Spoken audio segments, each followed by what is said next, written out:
It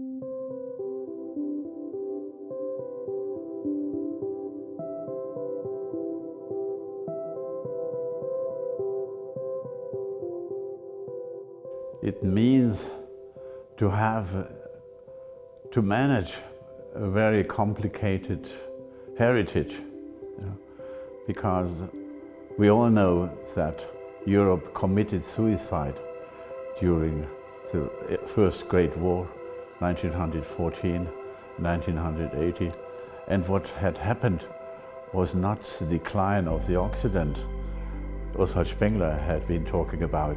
It was, like Rosenstock-Huessy correctly explained to his audience in 1919, it was a suicide of Europe.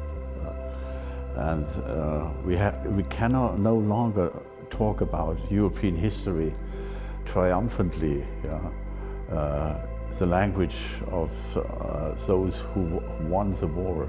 But there are nothing left but losers on a European ground.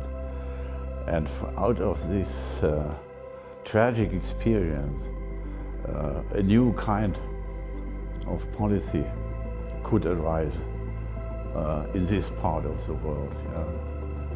A new consciousness, a new political consciousness that I would like to call a post-imperial wisdom. And if we look around in the world today, from our position of post-imperial wisdom, we see all the imperial madnesses still working. And this gives us more than enough reasons to be in sorrow and to be deeply preoccupied.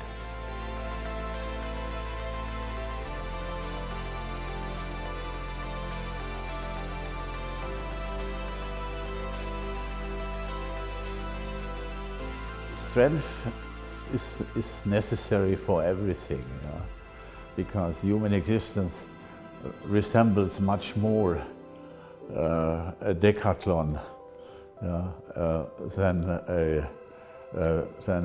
a beach party. And that is an experience young people should acquire in time.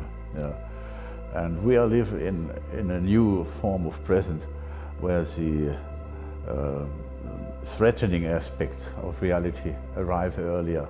So the atmosphere among the young in Europe is different from what we experienced in our younger days, because we lived in a span of time of frivolity, of jubilatory illusion, sometimes coded in neo-Marxist terms or in psychoanalytical terms,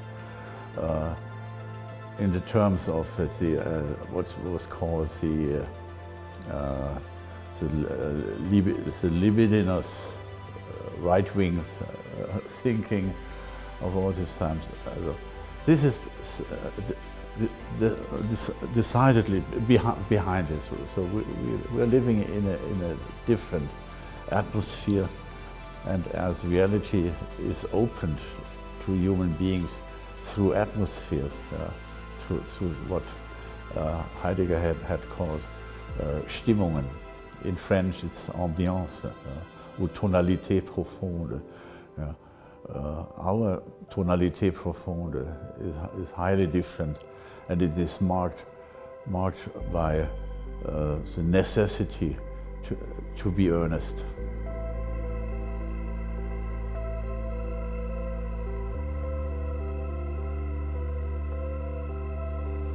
I think they already overcame it. That is this kind of mourning travail has already been performed by Europeans, because we are the last members of the traumatized generation. The newcomers among Europeans do no longer suffer in the same way as we did. We are living immediately as immediate followers of the period of National Socialism and communism. They have to do another kind of psychic work to a work of understanding, which goes probably much further than we had gone in the 60s and 70s, where we were satisfied with simplistic leftist interpretations of reality.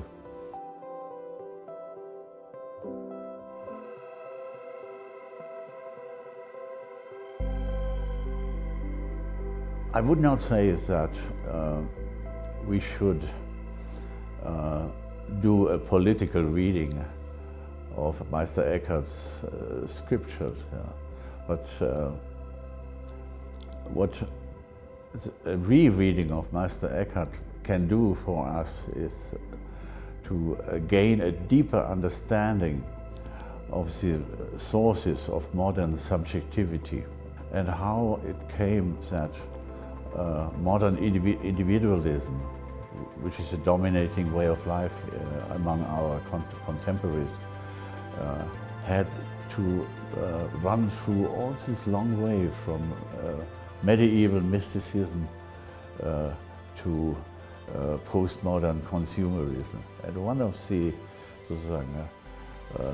saints of the commencement of this evolution is Meister Eckhart, with his strong accent on the mere and extreme subjectivity of what is called God. And in a certain way, he's one of the forerunners of Hegel, who had declared his philosophical project in terms of the necessity to develop what was substance in terms of the subject, where object was, subject shall arise.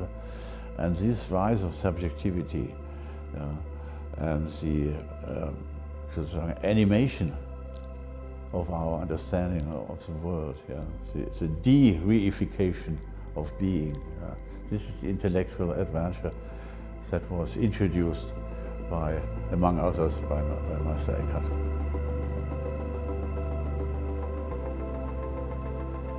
Serenity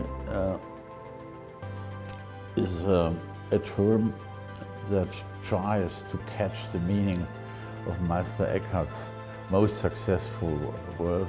Most philosophers enter in the everyday language only with one term. Hegel with his formula an und für sich, en soi et pour soi. Wittgenstein launched the term of language games, and philosophers of the 19th century, from Schelling to Schopenhauer, created the concept of the unconscious, and this is everything that is left from them. But for Meister Eckhart, even in everyday language, in German, we have that beautiful word, Gelassenheit. And it is a strange word because it does not only mean as a kind of joviality or a quiet mindset, or the phenomenological virtue of always stepping back and keeping away from quick judgments. But the real Gelassenheit from Meister Eckhart means something different and much deeper. That it contains a proposal to evacuate your selfish self in such a way that you let everything go. I think the Beatles of the later 60s are closer to Meister Eckhart than most of contemporary philosophers with this the famous song Let It Be. But Let It Be implies not only the idea of letting things go, but before all, it implies the idea that you yourself, you go. An Indian master I met in my younger days one day explained the meaning of the word yoga simply by that language game saying, by the pun saying, yoga means you go. And this is very Eckhartian. You go and God can take your place. And this is a true Gelassenheit or serenity.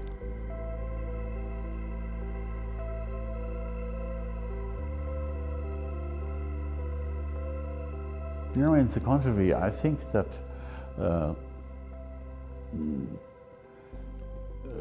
the possibility of modern democracy can be directly derived from the Christian idea that not only the saints will march into the celestial sphere, and the day when the modern egalitarianism was created was a day when the Catholic Church decided to add a separate holiday after All Saints, All Souls. Yeah. This All Souls is the birthday of the Christian democracy, based on the idea that the elitism of the saints has to be compensated by the egalitarianism of all souls.